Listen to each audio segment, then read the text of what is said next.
എന്താടോ കുറച്ച് മോട്ടിവേഷൻ എടുക്കട്ടെ. ആ സ്കിപ്പ് ചെയ്ത് പോയിട്ടുണ്ടാവും കുറേ ആൾക്കാർ, കാരണം ഉപദേശം ആർക്കും ഇഷ്ടമല്ലല്ലോ.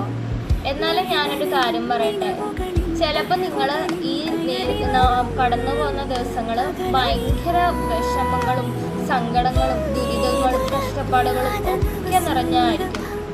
എനിക്ക് 2025 എന്ന് പറയുന്ന വർഷം അത്രയും വേസ്റ്റ് ആയിട്ടുള്ള ഒരു വർഷമായിരുന്നു. ഞാൻ കരയാത്ത ദിവസങ്ങളില്ല, സങ്കടപ്പെടാത്ത മണിക്കൂറുകളില്ല എന്ന് വരെ പറയാം.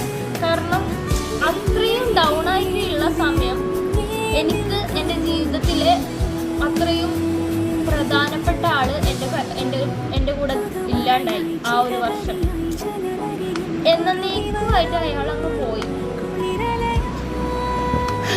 പറയുമ്പോൾ പോലും എല്ലാം നെഞ്ചെന്ന് കിടക്കുന്നുണ്ട്.